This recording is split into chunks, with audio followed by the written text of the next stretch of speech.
Hello बच्चों, जयतु संस्कृतम। कैसे हैं आप सब? बेटा सबसे पहले तो आप वीडियो को ज्यादा से ज्यादा लाइक शेयर सब्सक्राइब कीजिए, जिससे ज्यादा से ज्यादा बच्चे इन वीडियोस का बेनिफिट ले सके, बेटा चैप्टर्स को समझ सके। और वीडियो को पूरा देखा कीजिए, स्किप करके मत देखा कीजिए, तभी आपके कंटेंट क्लियर होंगे बेटा सारे। ठीक है बेटा, आज हम पढ़ेंगे बेटा क्लास 9 हिंदी ए का चैप्टर 2 क्षितिज गद्य खंड से। कौन सा है बेटा? लासा की और। कौन सा चैप्टर पढ़ेंगे बेटा आज हम? लासा की और। तो देखिए, ये चैप्टर राहुल सांकृत्यायन जी द्वारा लिखा गया है। उनका जो जन्म हुआ था वो आजमगढ़ उत्तर प्रदेश में हुआ था। उनकी शिक्षा काशी, आगरा, लाहौर में हुई। उन्होंने श्रीलंका जाकर बौद्ध धर्म ग्रहण कर लिया था बेटा। ठीक, और तभी से उनका नाम क्या हो गया था? राहुल सांकृत्यायन उनका जन्म हो गया था। वैसे उनका वो नाम हो गया था, वैसे उनका मूल नाम जो था वो था केदार पांडे। ठीक है बेटा, और सन 1963 में उनका देहांत हुआ, वो स्वर्गवासी हो गए थे। उन्होंने उपन्यास, कहानी, आत्मकथा, यात्रा व्रत, जीवनी, आलोचना, शोध आदि बहुत सी विधाओं में रचनाएं लिखी हैं। ठीक है, साहित्य के अलावा दर्शन, राजनीति वगैरह में भी उनकी संख्या है, उन्होंने लिखी है। और यात्रावत बहुत अच्छे लिखते थे। यात्रा व्रत मीन्स किसी यात्रा का वर्णन। ये जो चैप्टर है आपका लासा की और, ये भी एक यात्रा व्रत ही है, यात्रा का ही वर्णन है। तो उसमें वो बहुत अच्छे से लिखते थे। घुमक्कड़ी, घुमक्कड़ी का शास्त्र में, घुमक्कड़ी मीन्स घूमना, तो उन्होंने उसका शास्त्र रचा। और क्या किया उन्होंने? यात्रा से होने वाले लाभों का वर्णन करते हुए मंजिल के स्थान पे यात्रा को ही घुमक्कड़ का उद्देश्य बताया कि केवल यात्रा करना, केवल मंजिल पाना नहीं, यात्रा करना। ठीक, और उन्होंने घुमक्कड़ी को बहुत ज्यादा महत्व दिया है। अब देखिए, अब हम चैप्टर शुरू करते हैं बेटा लासा की और। लासा की और जो है बेटा, लेखक जब तिब्बत की यात्रा कर रहे थे, वहां से लिया गया है। लेखक तिब्बत की यात्रा कर रहे थे, इस बारे में उन्होंने बताया है। नेपाल से तिब्बत जाने का मुख्य रास्ता है, जिस रास्ते से लेखक यात्रा कर रहे थे, वो रास्ता जो था वो नेपाल से तिब्बत की ओर जाने का मुख्य रास्ता था। सब लोग जो मुख्यतः जाते थे उसी रास्ते से, नेपाल से अगर तिब्बत जाना होता था तो उसी रास्ते से जाते थे। फरी कलिम्पोंग का रास्ता जब नहीं खुला था तो नेपाल ही नहीं, हिंदुस्तान की भी चीजें इसी रास्ते तिब्बत जाया करती थी। अब देखिए, जैसे हम अभी नए नए फ्लाईओवर बनते रहते हैं, पुराने रास्ते बंद हो जाते हैं, या फिर पुराने रास्ते में चलते रहते हैं, नए फ्लाईओवर बन जाते हैं, नए रास्ते भी शुरू हो जाते हैं। इसी प्रकार वो बताते हैं, फरी कलिम्पोंग का रास्ता जब नहीं खुला था, जब तक वो रास्ता नहीं खुला था आने जाने के लिए, जब तक केवल नेपाल की ही नहीं, हिंदुस्तान की भी सारी चीजें जो थी वो इसी रास्ते से। कौन सा रास्ता? जिस रास्ते से लेखक यात्रा कर रहे थे उसी रास्ते से वो तिब्बत जाया करती थी। यह व्यापारिक ही नहीं, सैनिक रास्ता भी था। सैनिक रास्ता मीन्स, बताइए, आपने देखा होगा, आप कभी जम्मू कश्मीर गए होंगे तो आपने देखा होगा वहां पर जगह जगह मिलिट्री की चौकियां बनी हुई हैं, सैनिक दिखाई देते हैं। तो जो इस तरह के सेंसिटिव एरियाज होते हैं उन्हें कहते हैं हम सैनिक रास्ता। तो केवल प्रोफेशनल नहीं था, केवल सामान नहीं जाता था व्यापार का, वहां पर क्या जाता था? सैनिकों की भी चौकियां थी, सैनिक रास्ता भी वो था, सैनिक भी वहीं से इधर से उधर जाते थे। इसलिए जगह जगह क्या बना हुआ था? फौजी चौकियां और किले वहां पर बने हुए हैं, जिनमें कभी चीनी पलटन रहा करें। पलटन मीन्स फौज की एक टुकड़ी को, सेना की एक टुकड़ी को बोला जाता है बेटा पलटन। और कभी रहती थी, अब नहीं रहती, उसमें चीनी सेना की एक टुकड़ी उसमें पहले कभी रहा करती थी। अब वो आगे बताते हैं, आजकल बहुत से फौजी मकान गिर चुके हैं, कि फौजी मकान जो उस रास्ते पर बने हुए थे वो बहुत से तो टूट फूट चुके हैं, खत्म हो चुके हैं। दूर के किसी भाग में जहां किसानों ने अपना बसेरा बना लिया है, वहां घर कुछ आबाद दिखाई पड़ते हैं। कि मतलब किसी किसी हिस्से में मकान तो दिखता, फौजियों के जो मकान थे वो तो तरफ टूट चुके हैं, लेकिन किसी किसी हिस्से में जहाँ किसान अब रहने लगे हैं, किसानों जिसे अपना क्या बना लिया? बसेरा। बसेरा मीन्स रहने का स्थान बना लिया है, वो कुछ आबाद दिखाई पड़ते हैं, वहां पर कुछ घर दिखाई पड़ते हैं जिनमें लोग रहते हैं। ऐसा ही परित्यक्त एक चीनी किला था। परित्यक्त मीन्स छोड़ा हुआ। परित्यक्त किसको बोलते हैं बेटा? जिसको छोड़ दिया जाता है। मीन्स पहले कभी उसमें कुछ रहते थे लोग, लेकिन ऐसा ही एक छोड़ा हुआ चीनी किला था। चीनी किला मीन्स जो चीनी सरकार के अंडर में था, जिसमें चीनी फौज रहा करती थी, ऐसा एक किला वहां पर था। हम वहां चाय पीने के लिए ठहरे। लेखक कहते हैं कि हम वहां पर रुके और हमने वहां पर चाय पीने की कोशिश की, चाय पीने के लिए हम ठहरे। अब वो कहते हैं तिब्बत में यात्रियों के लिए बहुत सी तकलीफें भी हैं, कुछ आराम की बातें भी हैं। कि तिब्बत जो है, अब जैसे कोई भी शहर हो, कोई भी जगह हो, वहाँ पे कुछ अच्छी बातें भी होती हैं और कुछ बुरी बातें भी होती हैं। बुरी बातों से मतलब जो हमें कंफर्ट नहीं देती हैं, और कुछ चीज़ें ऐसी भी होती हैं जो ज़्यादा कंफर्टेबल होती हैं।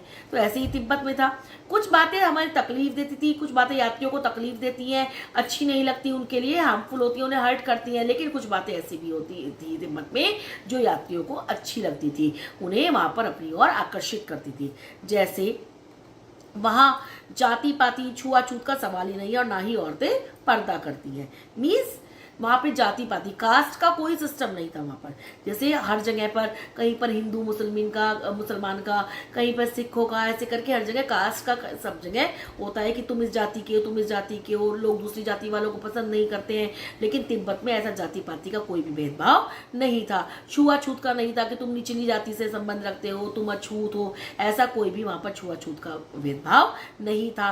स्त्रियां पर्दा नहीं करती, मतलब आपने देखा होगा, अब तो खैर कम हो गया है बेटा रिवाज, लेकिन जब ये चैप्टर लिखा गया था उस समय तक स्त्रियां बाहर के पुरुषों से, बाहर के लोगों से पर्दा मीन्स उनके सामने खुला मुंह करके नहीं जाती थी, या तो घूंघट करती थी, या फिर वो घर के अंदर ही रहती थी, बाहर किसी के सामने भी नहीं निकलती थी। लेकिन तिब्बत में ऐसा कुछ नहीं था। तिब्बत में स्त्रियां पर्दा भी नहीं करती थी, कोई भी ऐसी बात नहीं थी। बहुत निम्न श्रेणी के भिखमंगों को लोग चोरी के डर से घर के भीतर नहीं आने देते, नहीं तो आप बिल्कुल घर के भीतर चले जा सकते हैं। अब क्या होता है, तिब्बत में क्या था, किसी के भी घर के अंदर जाने के लिए कोई भी मनाही नहीं थी। कोई भी अनजान व्यक्ति भी किसी के घर के अंदर तक जा सकता था। केवल जो लोग बहुत ज्यादा लोअर क्लास के भिखारी लोग होते थे, केवल उन्हें लोग इस डर से नहीं आने देते थे कि कहीं हमारे यहाँ चोरी ना कर लें, कहीं ये हमारे घर से कुछ चुरा कर नहीं ले जाए। बाकी कोई भी रोक टोक किसी के भी घर के अंदर आने जाने में नहीं थी। चाहे आप बिल्कुल अपरिचित हो, तब भी घर की बहू या सासू को अपनी झोली में से चाय दे सकते हैं, वह आपके लिए उसे पका देगी। मीन्स अब हमारे यहाँ मान लीजिए कोई अननोन व्यक्ति आएगा, तो क्या हम उसे अपने घर के अंदर आने देंगे? और 1% हमने उसे घर के अंदर आने भी दिया, तो क्या हम अपने घर की लेडीज को उसके सामने आने देंगे?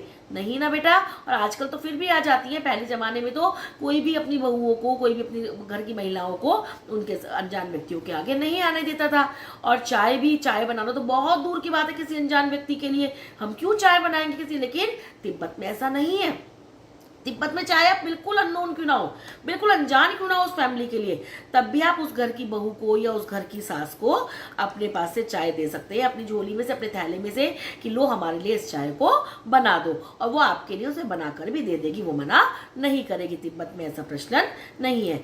मक्खन और सोडा नमक दे दीजिए, वहाँ की चाय अलग टाइप की होती है, मक्खन भी डलता है, सोडा नमक भी डलता है, ठीक। और वो चाय चोंगी किसको बोलते हैं बेटा बताइए?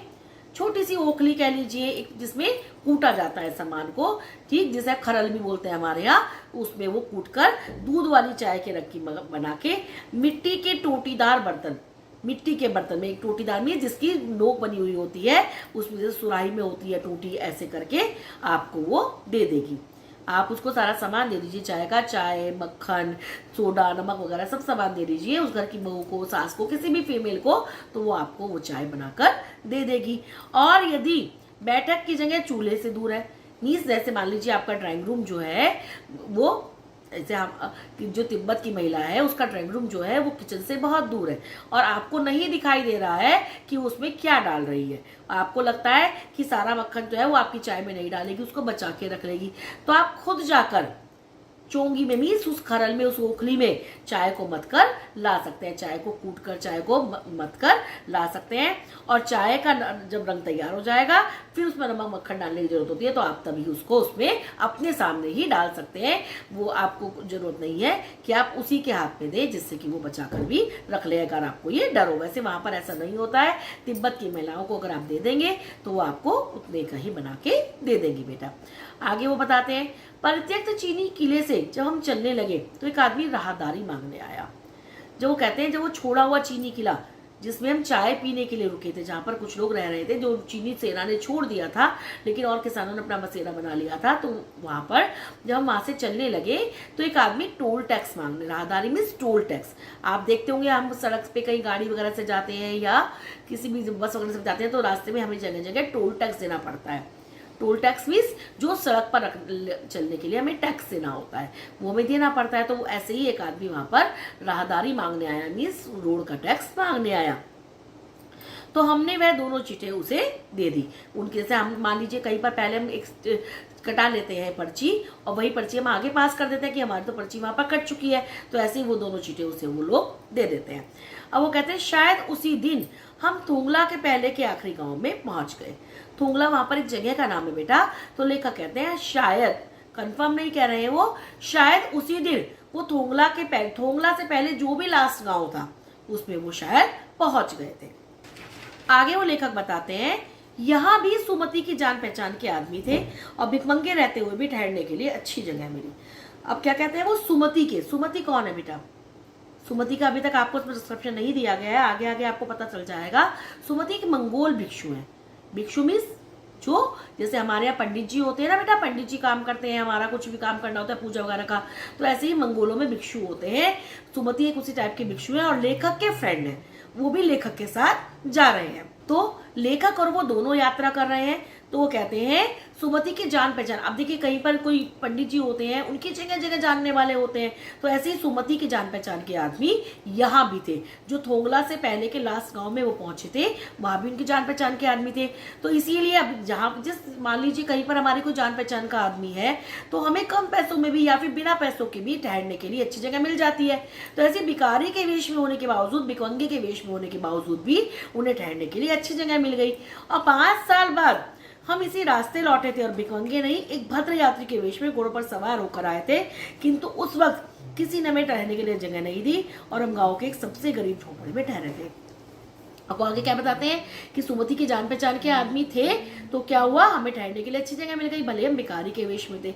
और 5 साल बाद जब वो वापस उसी रास्ते पर लौटते हैं, ठीक, तो भिखमंगे के वेश में नहीं, बहुत अच्छे एक भद्र यात्री के, एक अच्छे यात्री के वेश में घोड़ों पर सवार होकर वो लौटे थे। लेकिन क्या हुआ, इस वक्त उन्हें किसी ने भी ठहरने के लिए अच्छी सी जगह नहीं दी और गांव के सबसे गरीब झोपड़े में उन्हें वहां ठहरना पड़ा। तो बेटा सबसे गरीब झोपड़े में, सबसे गरीब व्यक्ति के झोपड़े में वो लोग वहां पर ठहरते, ना तो उन्हें ठहरने के लिए अच्छी जगह मिली और ना ही किसी ने उनका वेलकम किया। अब वो कहते हैं कि बहुत कुछ उन लोग उस वक्त की मनोवृत्ति पर निर्भर है। मीन्स उन लोगों की उस समय की मनोदशा कैसी होती है, जब आप ठहरने के लिए जगह मांग रहे हैं उस समय की मनोदशा उनकी कैसी है। एक तो उनका हो गया जान पहचान थी, पिछली बार सुमति के साथ आए थे वो, और दूसरी बार क्या हुआ कि उस वक्त की मनोदशा कैसी है। खासकर शाम के वक्त छंग पीकर बहुत कम अपने होशवास को दुरुस्त रखते हैं। मीन्स क्या हुआ, छंग होता है बेटा शराब के टाइप का एक नशीला पदार्थ। तो वहां के लोग शाम को जो है अधिकतर लोग छंग पी लेते हैं और उसे पीकर वो अपना होशोवास खो बैठते हैं, उन्हें होश ही नहीं रहती हम क्या कर रहे हैं, क्या कह रहे हैं। तो इसीलिए एक तो शाम के वक्त होने के कारण, दूसरी बार जान पहचान न होने के कारण, दूसरी बार उन्हें अच्छी जगह नहीं मिली जब वो 5 साल बाद लौट कर आए। अब आपके देखिए, अब लेखक कहते हैं अब हमें सबसे विकट डांडा थोंगला पार करना था। सबसे विकट मीन सबसे ज्यादा कठिन, सबसे ज्यादा विकराल, जो बहुत विशाल था, डांडा थोंगला मीन्स बहुत ऊंची जगह जो थी डांडा थोंगला की, वो उन्हें पार करनी थी। डांडे तिब्बत में सबसे खतरे की जगह है। डांडे जो है तिब्बत में सबसे ज्यादा रिस्की प्लेस था। सबसे ज्यादा कौन सा था, डांडे। सबसे ज्यादा जहां सबसे ज्यादा खतरनाक जो जगह थी वो थी डांडे। 16-17 हजार फीट की ऊंचाई होने के कारण उनके दोनों तरफ मीलों तक कोई गांव गिराव नहीं होते। मीन्स डांडे जो जगह थी वो कितनी ऊंची थी, 16-17 हजार फीट ऊंची थी और इतना ऊंचा था, इसीलिए उसके अब इतना ऊंचा जाकर कौन रहेगा बेटा, तो उसके आसपास कोई भी गांव वगैरह नहीं होते थे, लोग भी ज्यादा वहां पर नहीं नजर आते थे। नदियों के मोड़ और पहाड़ों के कोने के कारण बहुत दूर तक आदमी को देखा नहीं जा सकता था। आपने देखा होगा पहाड़ी एरियाज में जो पहाड़ी स्थान होते हैं बहुत घुमावदार होती है सड़कें, तो हम बहुत दूर तक का नहीं देख पाते कि सामने कौन आ रहा है, कौन जा रहा है, ठीक। तो इसीलिए नदियों के कोनों के कारण, पहाड़ों के कोनों के कारण बहुत दूर तक डांडे नामक जगह में नहीं देखा जा सकता था। तो डाकुओं के लिए यही सबसे अच्छी जगह है। क्यों है बेटा डाकुओं के लिए सबसे जगह, बताइए। क्योंकि अब जब बहुत दूर तक नहीं देख सकते तो लोग डाकू को आते हुए देख ही नहीं पाते थे, और बहुत ऊंचा था तो वहां पर बहुत ज्यादा लोग रहते ही नहीं थे, तो डाकुओं के लिए तो अच्छी जगह होगी ना। आगे बताते हैं और क्या कारण था। तिब्बत में गांव में आकर खून हो जाए तब तो खूनी को सजा मिल भी सकती है, लेकिन इन निर्जन स्थानों में मरे हुए आदमियों के लिए कोई परवाह नहीं करता। मीन्स गांव के अंदर आकर कोई किसी को मार दे, कोई किसी का खून कर दे, कोई किसी को की हत्या कर दे, तो फिर भी एक बार को हत्यारा पकड़ा जाता है, क्योंकि वहां पर गवाह भी मिल जाते हैं, ठीक। और हम देख भी लेते हैं कौन है। लेकिन यदि निर्जन स्थान, जैसे डांडे का स्थान था बहुत ऊंचा, उस स्थान पर यदि किसी की हत्या कर दो, किसी का खून हो जाए, तो क्या होता था, खूनी को सजा मिलने की तो सोच भी नहीं सकते थे। और कोई भी इन स्थान पर जो लोग मर जाते थे उनकी परवाह नहीं करता था, क्योंकि उनके लिए कोई गवाही नहीं मिलता था, कोई वहां पर जाता ही नहीं था। तो सरकार, खुफिया विभाग और पुलिस पर उतना खर्च नहीं करती, और वहां गवाह भी तो कोई, कि सरकार जो है खुफिया विभाग में जासूसी कंपनियां जो हैं और पुलिस पर उतना खर्च नहीं करती, कि मीन्स उन्हें इतना पेमेंट ही नहीं देती कि वो वहां पर जाकर बार बार उसकी जांच पड़ताल करें। और गवाह तो कोई मिल ही नहीं सकता। क्यों नहीं मिल सकता? क्योंकि अभी आपको बताया कि वो बहुत ऊंचा था, 16,000 की फीट की ऊंचाई पर था, और इतनी ऊंचाई पर कोई ज्यादा लोग रहते ही नहीं थे। वो कहते हैं डकैत पहले आदमी को मार डालते हैं, उसके बाद देखते हैं कि कुछ पैसा है या नहीं है। मीन्स वहां पर क्या करते थे डकैत, जो डाकू लोग होते थे, वो ये नहीं करते थे कि पहले आदमी को लूटा, उससे पैसा छीनने के लिए उसे मारा, नहीं, पहले वो डाकू आदमी को मार देते थे और उसके बाद देखते थे कि उसके पास कुछ पैसे वगैरह है या नहीं। तो हथियार का कानून ना रहने के कारण यहाँ लाठी की तरह लोग पिस्तौल बंदूक लिए फिरते हैं। वो कहते हैं कि हथियार का कानून नहीं, जैसे हमारे यहाँ है, कहीं भी कंट्री में यदि कोई व्यक्ति कोई पिस्तौल रखता है तो उसे इसके लिए एक लाइसेंस बनवाना पड़ता है। बिना लाइसेंस के पिस्तौल रखना अवैध माना जाता है, कानून की नजरों में वो एक जुर्म माना जाता है। लेकिन तिब्बत में ऐसा कुछ भी नहीं था। डांडे में आप पिस्तौल को कोई भी व्यक्ति रख सकता है, उसके लिए हमें किसी भी कानूनी परमिशन की, कानूनी अनुमति की जरूरत नहीं होती। तो हथियार का कानून नहीं था, तो लोग कहते थे हमारे यहाँ लाठी डंडे लेके घूमते हैं, ऐसे वहां पर बंदूक पिस्तौल लेकर लोग घूमते हैं। क्यों घूमते हैं? एक तो डाकुओं से डर लगता है कि डाकू उन्हें ना मार दे, ठीक, दूसरी बात अपनी सुरक्षा होनी चाहिए होती, दूसरा कोई हथियार का कानून ही नहीं था। डाकू यदि जान से ना मारे तो खुद उसे अपने प्राणों का खतरा है। अब क्या होगा, जब डाकू के पास भी हथियार है और सामने वाले के पास भी हथियार है, तो क्या होगा, डाकू अगर उसे नहीं मारेगा किसी व्यक्ति को, तो वो व्यक्ति डाकू से अपनी जान बचाने के लिए डाकू को मार देगा। तो डाकू अपनी जान बचाने के लिए पहले व्यक्ति को मारता है, उसके बाद तलाशी लेता है कि उसके पास रुपया पैसा है भी या नहीं है। अब गांव में हमें मालूम हुआ कि पिछले ही साल थोंगला के पास खून हो गया। अब गांव में जब वो लेखक और वो सुमति जाते हैं तो उन्हें पता चलता है कि भी लास्ट ईयर ही, पिछले ही साल थोंगला में खून हो गया था। और वो कहते हैं शायद खून की हम उतनी परवाह नहीं करते, क्योंकि हम भिखमंगे थे और जहां कहीं वैसी सूरत देखते टोपी उतार, जीभ निकाल, कुची कुची, दया दया, एक पैसा कह के भीख मांगने लगते। अब कहते हैं कि खून की भी ज्यादा परवाह नहीं थी। क्यों नहीं थी? क्योंकि वो खून जो हुआ था एक धनाढ़ व्यक्ति का हुआ था, जो देखने में बहुत अमीर लगता था। लेकिन लेखक, अभी आपको पहले भी बताया, किसके वेश में थे? भिखारियों के वेश में थे। और क्यों थे भिखारियों के वेश में? क्योंकि डाकू का आपको पहले बताया, पहले वो देख मारते थे, उसके बाद तलाशी लेते थे। अब जो व्यक्ति खुद ही भिखारी के वेश में, उसके पास क्या रुपया पैसा होगा? तो डाकू भ्रमित हो जाएगा कि ये तो खुद ही भिखारी है, इसके पास कुछ भी नहीं मिलेगा, तो डाकू से नहीं मारेंगे। तो लेखक क्या करते थे कि जहां कहीं भी वैसी वैसी सूरत में, जैसे डाकू जैसी सूरत वो देखते थे, तो अपनी टोपी उतारकर, जीभ निकालकर, कुची कुची बोलकर, कुची कुची एक पैसा कहकर भीख, कुची कुची मीन्स दया करो, दया करो, एक पैसे की भीख हमें दे दो, ऐसे कहकर वो भीख मांगने लगते थे। अब जब डाकू से ही भीख मांगेंगे तो डाकू उन्हें मारेगा, क्योंकि उसके बाद तो बिल्कुल पैसे नहीं है। तो अपनी सुरक्षा के लिए वो जीभ निकालकर, टोपी उतारकर, जहां कहीं भी डाकू जैसी सूरत देखते थे वो भीख मांगने लगते थे। अब वो आगे कहते हैं लेकिन पहाड़ की ऊंची चढ़ाई थी। ऊंची चढ़ाई कितनी चढ़ाई थी? अभी आपको बताया बेटा पहले, 16-17 हजार फीट की चढ़ाई थी। अब पीठ पर सवार, अब इतनी ऊंचाई पर कैसे भाई, जो पहाड़ वाले व्यक्ति होते हैं ना तो फिर भी आदत होती है, लेकिन हम प्लेन्स वाले व्यक्तियों को, समतल स्थानों वाले व्यक्तियों को कहाँ आदत होती है इतनी ऊंचाई पर चढ़ने की, वो भी पीठ पर सामान लाद कर। वो कहते हैं कैसे चलते। और अगला पड़ाव जो था 16-17 मील से कम नहीं था, 16-17 मील कम से कम उसमें चलना था। तो वो सुमति से कहते हैं लेखक कि लंकोर तक के लिए 2 घोड़े कर लो, सामान भी रख लेंगे और चढ़े चलेंगे। तो लेखक सुमति को सजेशन देते हैं, तो ऐसा करते हैं, हम दो, आपने देखा होगा पहाड़ी स्थानों पर यदि हम लोग इजीली नहीं चढ़ पाते तो हम लोग गधे, पिट्ठू, घोड़े, खच्चर ऐसे करके कुछ भी हेल्प के लिए ले लेते हैं, जिससे हम इजीली वहां पर जा पाए। तो वो कहते हैं ऐसा करते हैं, 2 घोड़े ले लेते हैं और उस पर हम अपना सामान भी रख लेंगे और हम ऊपर चढ़ भी जाएंगे बेटा। तो क्या होता है, दूसरे दिन घोड़े पर सवार होकर ऊपर की ओर चले। दूसरे दिन वो क्या करते हैं, घोड़े, सुमति उनका सजेशन मान लेते हैं और वो घोड़े कर लेते हैं 2 और घोड़ों पर सवार होकर वो ऊपर की ओर चल देते हैं, डांडे नामक जगह की ओर वो चल देते हैं। डांडे से पहले एक चाय पी और दोपहर के बाद डांडे के ऊपर जा पहुंचे। क्या करते हैं, अब जैसे मान लीजिए कोई भी हम कहीं सफर में जाते हैं, बीच में चाय पीते रहते हैं, तो ऐसी एक जगह रुककर वो चाय पीते हैं और फिर वो डांडे के ऊपर पहुंच जाते हैं दोपहर तक। वो कहते हैं हम समुद्र तल से 17-18 फीट ऊंचे खड़े थे। आप देखते होंगे जब भी हम किसी चीज की गहराई नापते हैं तो हम किससे आते हैं, समुद्र तल से नापते हैं। तो डांडे की वो जो कहते हैं, बताया था ना 16-17 फीट की ऊंचाई पे था, कि 17-18 फीट की ऊंचाई पर हम खड़े थे समुद्र तल से। इतनी ऊंचाई पर वो लोग खड़े हुए थे। हमारी दक्षिण तरफ पूर्व से पश्चिम की ओर हिमालय के हजारों श्वेत शिखर चले गए थे। वो कहते हैं दक्षिण की तरफ, जो दक्षिण की हमारा, जिस तरफ हमारे दक्षिण दिशा थी, उसमें पूरब से पश्चिम की ओर हिमालय की हजारों श्वेत शिखर में बर्फ से ढकी हुई चोटियां। बर्फ कैसी होती है, सफेद होती है, श्वेत होती है। तो हिमालय की बर्फ से ढकी हुई हजारों चोटियां जो थी वो दिखाई दे रही थी। बीटे, बीटे जगह का नाम है बेटा।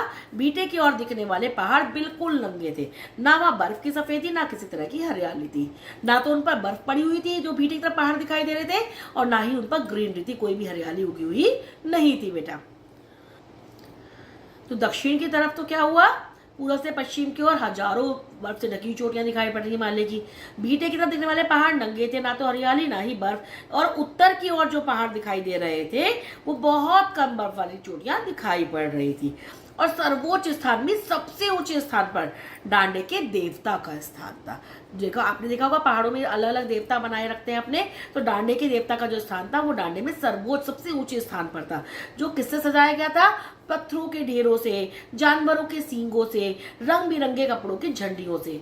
झंडियां मीन्स जैसे हम कपड़े का बड़ा सा झंडा बनाते हैं, तो छोटी छोटी झंडियां बना रखी थी कपड़ों की, उससे सजाया था उसे। ठीक, और किससे सजाया था, जानवरों के, जो जानवर होते हैं उनके सींगों से सजाया था, और पत्थरों के ढेरों से उसे सजा रखा था। अब वो कहते हैं अब हमें बराबर उतराई पर, मतलब चढ़ाई तो उनकी पूरी हो गई थी, डांडे पहुंच गए थे वो, अब उन्हें उतराई पर चलना था, मीन्स अब उन्हें वहां से उतरना था। वो कहते हैं चढ़ाई तो कुछ थोड़ी मुश्किल थी, लेकिन उतराई, अब हम कहीं पर देखिए, हम कहीं भी हम चढ़ाई पर जाते हैं पहाड़ पर, तो चढ़ना बहुत मुश्किल होता है, लेकिन उतरना उतना ही सरल होता है पृथ्वी की गुरुत्वाकर्षण शक्ति के कारण। तो इसी प्रकार वो कहते हैं कि चढ़ाई तो बहुत मुश्किल थी थोड़ी दूर तक, लेकिन उतराई बिल्कुल भी मुश्किल नहीं थी। और एक दो और सवार साथी जो थे वो हमारे साथ चल रहे थे, मीन्स जैसे लेखक और सुमति तो थे ही, और एक और साथी उनके साथ चल रहे थे। अब लेखक कहते हैं मेरा घोड़ा, बताया था ना आपको 2 घोड़े उन्होंने कर लिए थे, तो घोड़ा कुछ धीरे, बहुत धीरे धीरे चलने लगा उनका घोड़ा। तो लेखक को लगा कि ये चढ़ने के कारण थक गया है, चढ़ाई की थकावट के कारण ऐसा कर रहा है, और उसे मारना नहीं चाहता था लेखक सोचता है कि थकने के कारण, चढ़ने के कारण थक गया है बहुत ज्यादा, और लेखक उसे मारना भी नहीं चाहता था। तो इसलिए लेखक सोचता है कि चढ़ने के कारण थक गया है, तो उसे धीरे धीरे चल रहा है। ठीक, लेकिन धीरे धीरे वो बहुत पिछड़ गया, और मैं 2 किस्तों की तरह अपने घोड़े पर झूमता हुआ चला जा रहा था। अब क्या होता है, धीरे धीरे जो वो था घोड़ा वो बहुत पीछे रह गया, और लेखक झूमता हुआ धीरे धीरे धीरे धीरे घोड़े पर चढ़ा हुआ जा रहा था। जान नहीं पड़ता था कि घोड़ा आगे जा रहा है पीछे, वो इतनी धीरे चलने लगा कि ये नहीं पता चल रहा था कि घोड़ा आगे की तरफ जा रहा है या पीछे की तरफ जा रहा है, क्योंकि वो बहुत धीरे धीरे चल रहा था। जब मैं जोर देने लगता तो वह और सुस्त पड़ जाता। जब लेखक उसे जोर देता था कि भाई जल्दी चल, घोड़े को पीछे से धकेलता था, तो वो और सुस्त मीन्स और धीरे चलने लगता था। एक जगह 2 रास्ते फूट रहे थे, मैं बाएं का रास्ता ले मील 1.5 मील चला गया।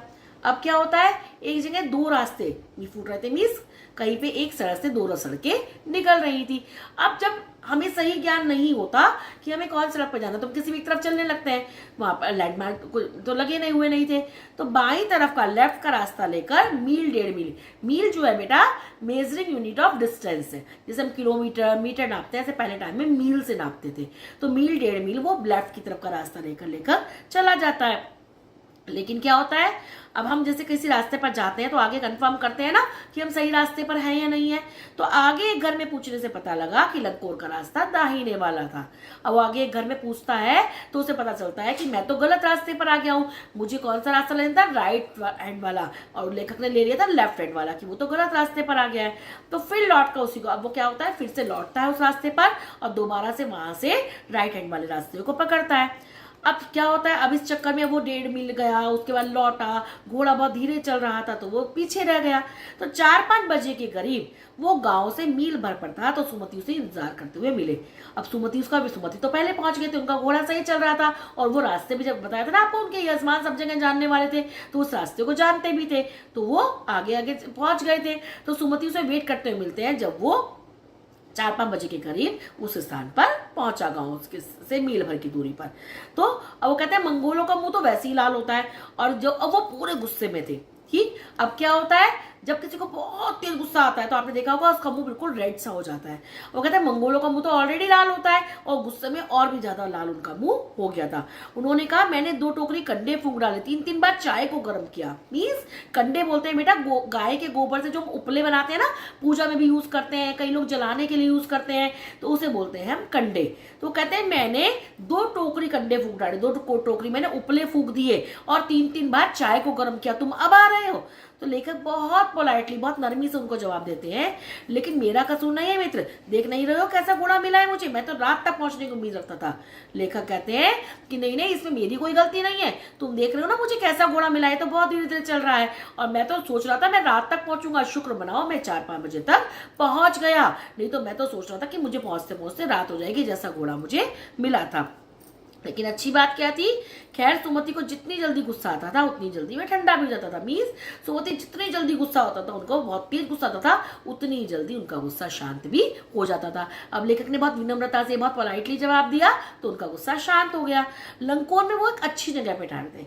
अभी आपको बताया कि वो पहले भी अच्छी जगह पर ठहरे थे, भिखमंगे के वेश में होने के बावजूद, तो लंकोन भी वो एक बहुत अच्छी जगह पर ठहरे थे। यहाँ भी उनके अच्छे यजमान थे। यजमान मीन्स जैसे मान लीजिए अपने घर पे पूजा पाठ के लिए पंडित जी को बुलाते हैं, तो पंडित जी के हम क्या हो जाते हैं, यजमान, जो किसी को आमंत्रित करता है, जो किसी का वेलकम करता है, जिसके घर पे कोई व्यक्ति आता है, होस्ट जिसको आप बोलते हैं। ठीक, तो वो उनके यजमान थे। पहले चाय सत्तू खाया गया, रात को गर्मा गर्म थुक्पा मिला। चाय सत्तू, सत्तू होता है बेटा भुने हुए चने का आटा, चाय का चने का गेहूं का आटा होता है जो भुना हुआ होता है, ठीक, उसे बोलते हैं सत्तू। तो पहले तो उन्होंने चाय सत्तू खाया और रात को गर्मा गर्म थुक्पा, वहां का एक व्यंजन, खाद्य पदार्थ है, एक व्यंजन है जो उन्हें रात को गर्म, जैसे हमारे यहाँ कोई गेस्ट आता है तो हमें कोई स्पेशल डिश खिलाते हैं ना अपने यहाँ की, तो ऐसी उन्हें रात को वहां पे गर्म गर्म थुक्पा खाने को मिला। अब लेखक कहते हैं अब हम तिंगरी के विशाल मैदान में थे। बहुत विशाल जो तिंगरी का मैदान था, हम वहां पहुंच गए थे, जो पहाड़ों से घिरा टापू सा मालूम होता था, जिसमें दूर एक छोटी सी पहाड़ी मैदान के भीतर दिखाई पड़ती है। अब वो कहाँ पहुंच गए थे, तिंगरी के विशाल मैदान में, जो ऐसा लगता था कि पहाड़ों से घिरा हुआ एक टापू है, एक आइलैंड है, जो चार, जैसे आइलैंड क्या होता है जो पानी से घिरा हुआ होता है, लेकिन वो कैसा लग रहा है जैसे पहाड़ों से घिरा हुआ आइलैंड हो, और एक दूर एक छोटी सी पहाड़ी उस मैदान के भीतर दिखाई, उस मैदान के अंदर दिखाई पड़ रही थी, केवल एक छोटी सी पहाड़ी। उसी पहाड़ी का नाम था तिंगरी समाधि गिरी। क्या नाम था बेटा उस पहाड़ी का, तिंगरी समाधि गिरी, क्योंकि वो तिंगरी में थी। अब आसपास के गांवों में भी सुमति के कितने ही यजमान थे। अब कोई भी पंडित जी होते हैं, उनके जगह जगह होते हैं ना जानने वाले, उनके जो भक्त होते हैं, तो ऐसे ही सुमति के भी बहुत सारे यजमान थे। और कपड़े की पतली पतली चीरी बित्तियों के गंडे खत्म नहीं हो सकते थे, क्योंकि बोध गया से लाए कपड़े के खत्म हो जाने पर किसी कपड़े से बोध गया का कंडा बना लेते थे। अब हमारे यहाँ क्या होता है, कोई पूजा का जल होता है, मान लीजिए हम गंगा जी का जल लाके अपने घर में रखते हैं, तो गंगा जी का जल हम बहुत सारा तो नहीं ला सकते, जो बाहर जिनके घर में गंगा जी बहती है, जिनके मतलब घर शहर में होम टाउन में गंगा जी होती है, तो जब मर्जी ला सकते हैं। लेकिन जो बाहर के लोग होते हैं वो गंगा जी का जल किसी केन में भर के ले जाते हैं, और जब खत्म होने को होता है तो उसमें सिंपल वाटर मिला लेते हैं, तो वो भी पूरा गंगा जल बन जाता है।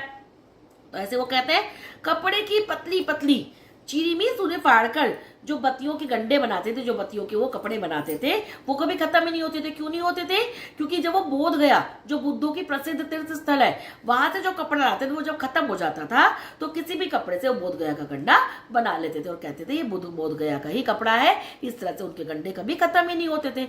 तो सुमति जो थे वो अपने यजमानों के पास जाना चाहते थे। क्यों जाना चाहते थे, अब कोई पंडित जी हमारे घर आते हैं, हमने दक्षिणा देते हैं ना, तो सुमति को भी लगा कि मैं अपने यजमानों के पास जाऊंगा तो मुझे दक्षिणा मिलेगी, तो वो जाना चाहते थे। लेकिन लेखक क्या सोचते हैं, या तो हफ्ता भर उधर ही लगा देंगे। तो वो कहते हैं मैंने उनसे कहा जिस गांव में ठहरना हो उसमें भले गंडे बांट दो, मगर आसपास के गांव में मत जाओ, इसके लिए मैं तुम्हें लहासा पहुंचकर रुपए दे दूंगा।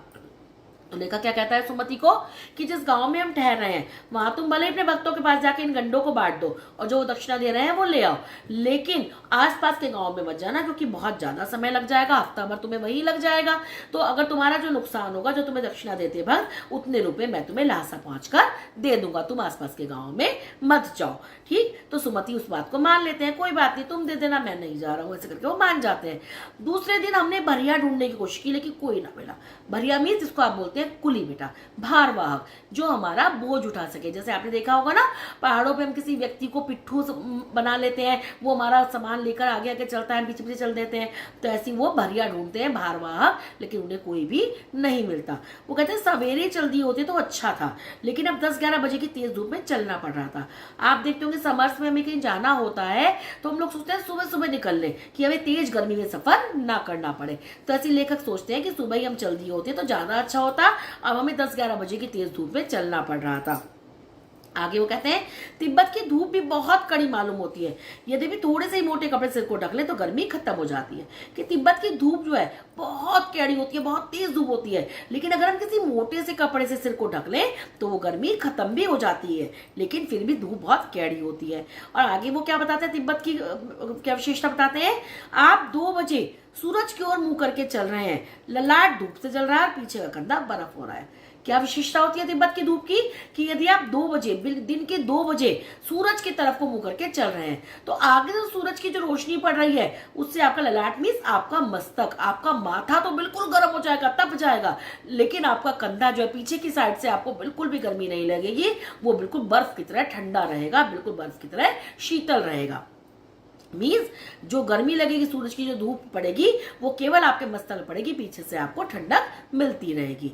तो वो कहते हैं फिर हमने पीठ पर अपनी अपनी चीजें ला दी, डंडा हाथ में लिया और चल पड़े। जब उन्हें कोई भरिया नहीं मिला, कोई भारवाहक नहीं मिला, तो वो अपनी अपनी चीजें अपनी अपनी पीठ पर लाते हैं, अपनी अपनी कमर पर लाते हैं, डंडा हाथ में लेते हैं और वहां से चल पड़ते हैं।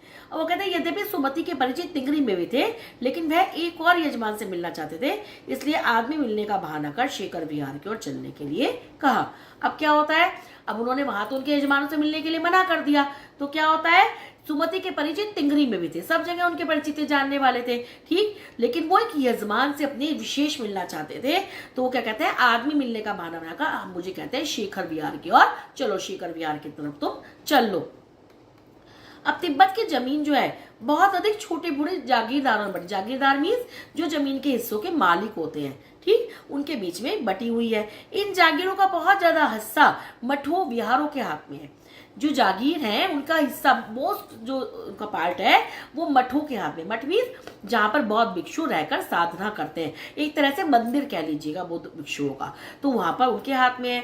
अपनी अपनी जागीर में हर एक जागीरदार कुछ खेती खुद भी कराता है, जिसके लिए मजदूर बेगार में मिल जाते हैं।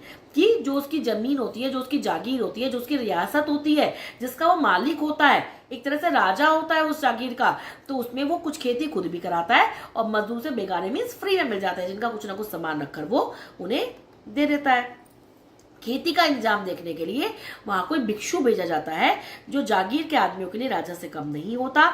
शेखर की खेती के मुखिया भिक्षु नमसे बड़े भद्र पुरुष थे। क्या कहते हैं वो, कि खेती का अब जाके अपनी अपनी खेती कराते हैं, ठीक, लेकिन सारे इंतजाम को देखने के लिए अब राजा खुद तो जाके खेती वहां नहीं कराएगा ना, तो वहां कोई बहुत भिक्षु भेजा जाता है, जो उन आदमियों के लिए राजा से कम नहीं, वो राजा की तरह रिस्पेक्ट करते हैं, राजा की तरह उनका उसका ऑर्डर उन्हें मानना होता है, जो वहां पर मजदूर काम करते हैं।